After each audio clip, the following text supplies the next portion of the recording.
প্রিয় দর্শকবৃন্দ, আসসালামু আলাইকুম। যারা বানভাসীদের বিভিন্ন ধরনের ত্রাণ বিতরণ করতেছেন এবং বিভিন্নভাবে যারা চিরা, মুড়ি এবং বিভিন্ন শুকনো জাতীয় খাবার নিয়ে আসতেছেন, তো তাদের উদ্দেশ্যে আজকে আমার এই ভিডিওটি করা।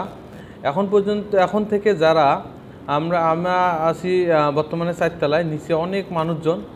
তো যারা এখন থেকেই বন্যার্থদের, অর্থাৎ যারা বাংলাদেশে এত পরিমাণ পানি হয়েছে, যারা বিভিন্ন ভোগান্তির মধ্যে পড়ছে বাংলাদেশের বিভিন্ন জায়গা, বিশেষ করে নোয়াখালী, ফেনী এবং কুমিল্লা, তো তাদের জন্য অবশ্যই আপনারা শুকনো খাবার আনবেন খুব কম পরিমাণে। যেমন সবাই চিরা, মুড়ি আর গুড় এই ধরনের সব কিছু দিচ্ছে, কিন্তু আসলে আপনাদের একটা জিনিস জানাই যে একটা মানুষ, আপনি চিন্তা করেন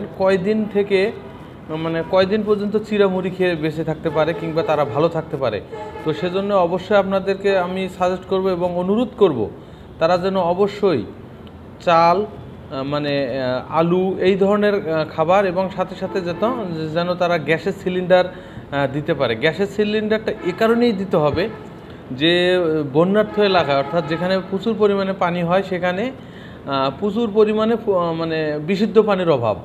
তো বিশুদ্ধ পানি যদি আপনি গ্যাস একটা তাদেরকে দেন, গ্যাসের সিলিন্ডার তাদেরকে দিতে পারেন, তাহলে একটা পাতিলে তারা বিশুদ্ধ পানি ফুটিয়ে 4-5টা পরিবার একসঙ্গে করে খেতে পারবে। এতে করে তাদের অনেক উপকার হবে এবং অনেক তাদের সুন্দর তাদের জীবনযাপনটা একটু পরিবর্তন হবে। তো আপনারা শুধু মুড়ি দিচ্ছেন, চিরা দিচ্ছেন, আসলে মুড়ি আর চিরা কয়দিন খেতে পারে একটা মানুষ?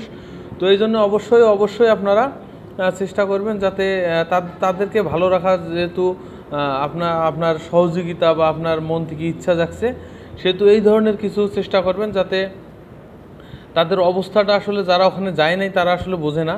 তো এই জন্যে চিরা মুড়ি খেয়ে বেশি দিন থাকতে পারবে না। তো অবশ্যই আপনারা চেষ্টা করবেন যেন অন্য কিছু ভারী আইটেম খাওয়ানোর জন্য।